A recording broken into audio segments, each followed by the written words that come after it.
En route vers la présidentielle, l'interview sur Radio Classique et Public Sénat.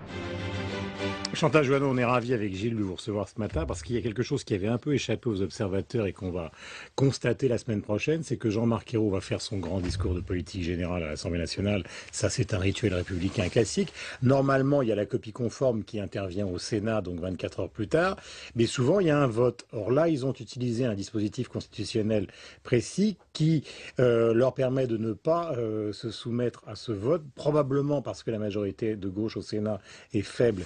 Elle est simplement de 6 sièges. Est-ce que vous considérez comme sénatrice que tout ça n'est pas très fair-play ?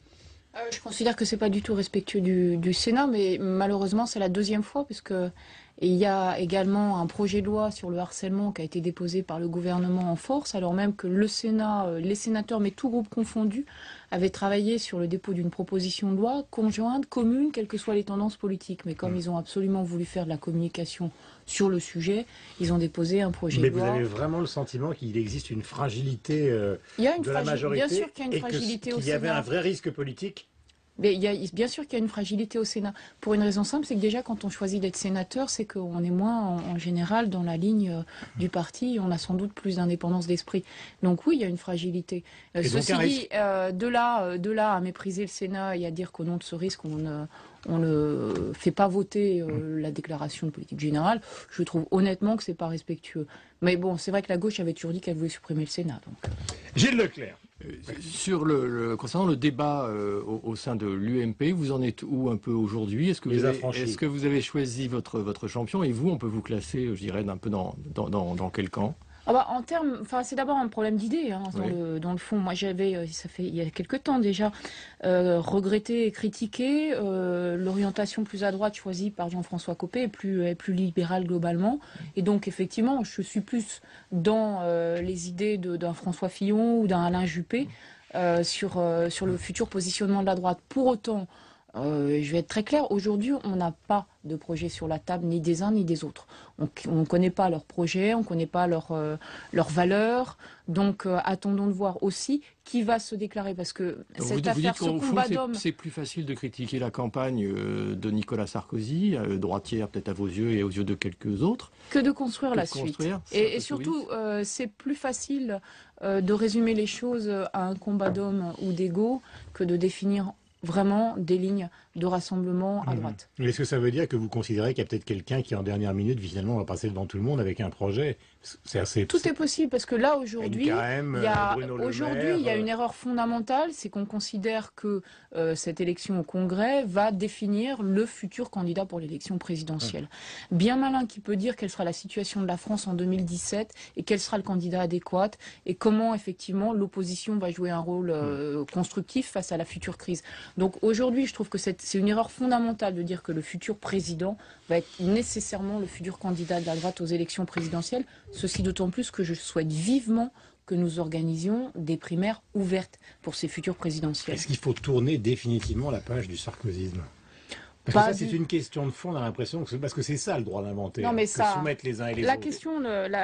La question du sarkozysme, je vais vous répondre franchement, il a posé les bases de valeurs à droite qu'il faut aujourd'hui reprendre. Et je pense tout particulièrement à la méritocratie.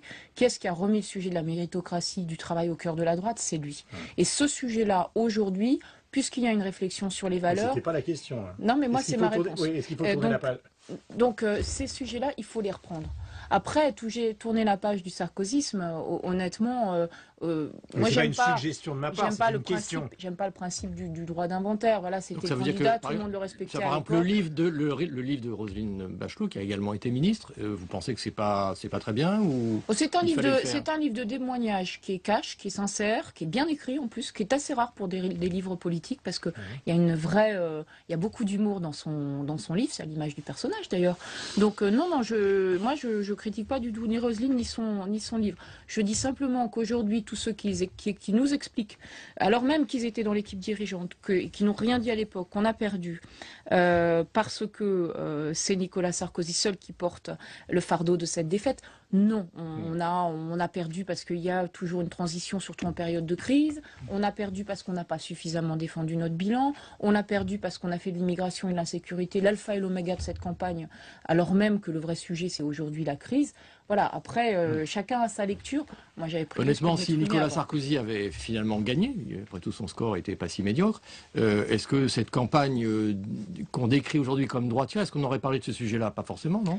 Moi, je l'aurais fait, puisque je l'ai fait avant, avant les résultats de l'élection, par conviction intime, mais sans d'ailleurs dire que c'était lui qui avait entraîné cette droitisation, en rappelant quand même que la droitisation, elle date de plusieurs mois. C'est un choix du parti.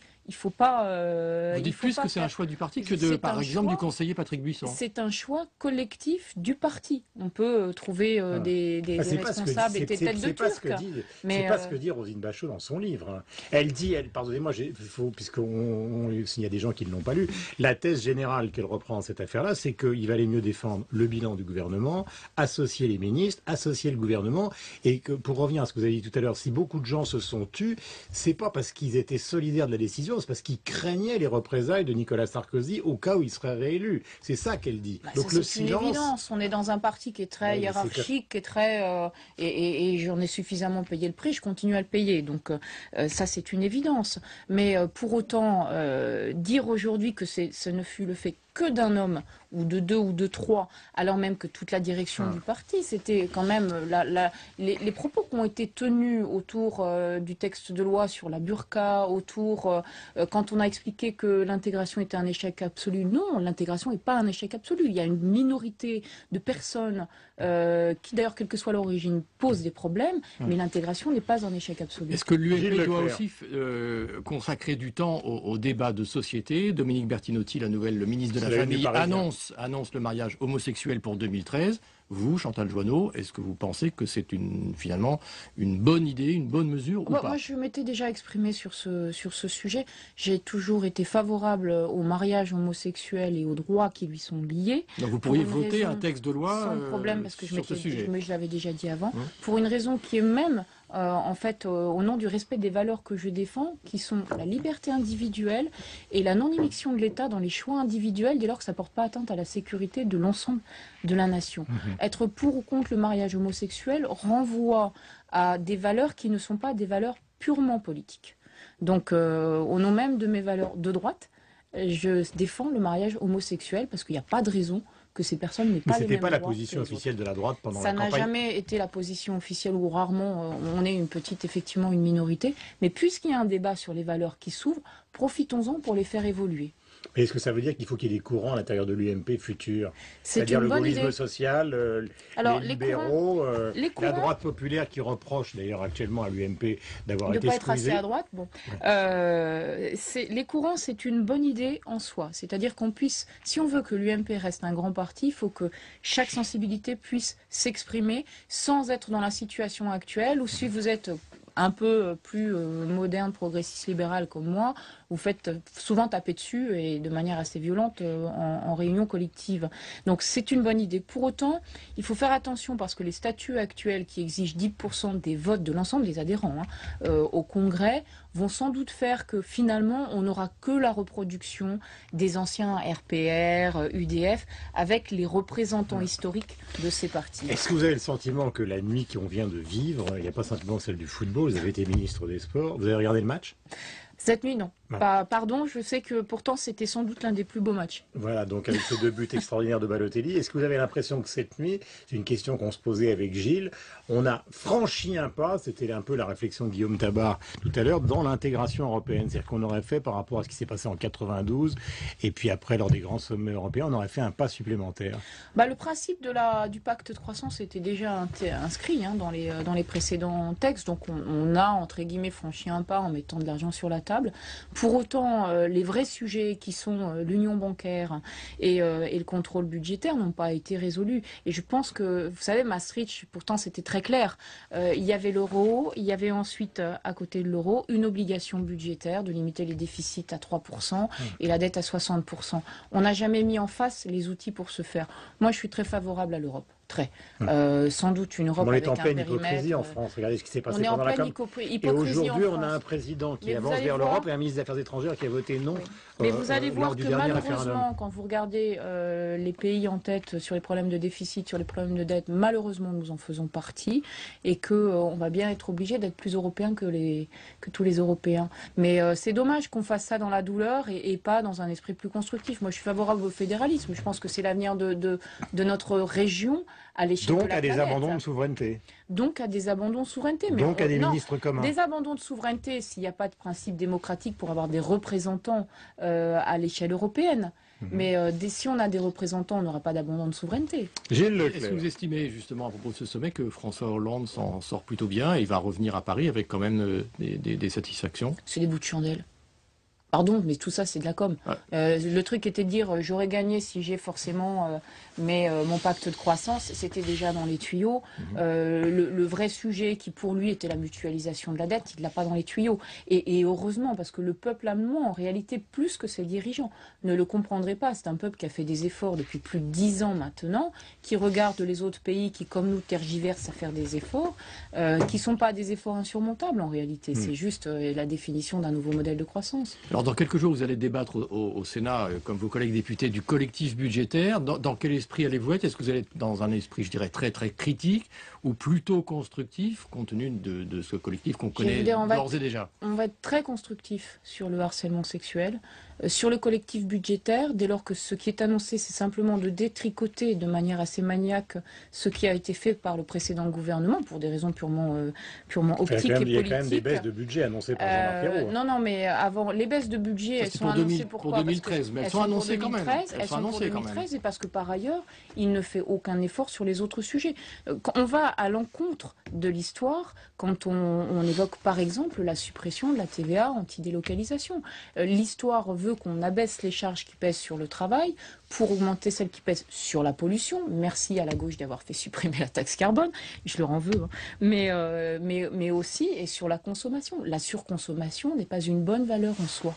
Et quand Jean-Marc Ayrault quand même annonce d'ores et déjà pour 2013 une vraie baisse des dépenses de fonctionnement et d'intervention de 7%, c'est quand même ça s'appelle un peu de la rigueur.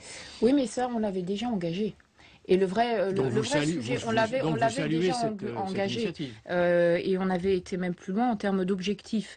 Et le vrai sujet, par exemple, en termes d'effectifs, en soi, qui souhaite préserver la sécurité ou l'éducation, pourquoi pas, mais les 60 000 postes dans l'éducation nationale, aujourd'hui, on sait que notre problème d'éducation nationale n'est pas lié à un manque de moyens d'enseignants, puisque le nombre d'enseignants a augmenté alors que le nombre d'élèves avait globalement baissé, mais un problème d'individualisation des enseignements. Et c'est pour ça que nous, on porte plutôt la méritocratie. Donc, le résultat de tout ça, c'est que dans les petits ministères, type écologie, type sport, on va littéralement démanteler le ministère. Le sport, je peux vous le dire, c'est déjà un tout petit ministère. Là, on va demain dire, bon, écoutez, on s'en occupe, on donne ça aux fédérations. Ça n'aurait pas été le cas si vous aviez gagné, honnêtement? Non, parce qu'on n'était pas à ce niveau. On va être à du 2 sur 3, du non-remplacement de 2 fonctionnaires sur 3 partant à la retraite. On n'était pas du tout à ce niveau d'effort parce que globalement, on avait voulu baisser le nombre de fonctionnaires. Très, très brièvement, qui a perdu toutes ces élections, les législatives, les régionales, la présidentielle? C'est qui? C'est vous ou c'est Nicolas Sarkozy? Non, c'est nous. Ça ne sert à rien de botter en touche. Malheureusement, c'est nous. C'est nous, contexte compliqué. C'est nous parce que, aussi, je pense qu'on a vraiment porté un idéal de méritocratie et qu'on n'a pas toujours prouvé qu'on mettait nos actes en adéquation avec nos paroles. Et c'est le véritable enjeu des siècles, enfin pas des siècles, mais des années qui commencent. Merci beaucoup, donc, Chantal Jouanneau, d'être venue donc ce matin sur l'antenne de Radio Classique et de Public Sénat. Gilles, on se retrouve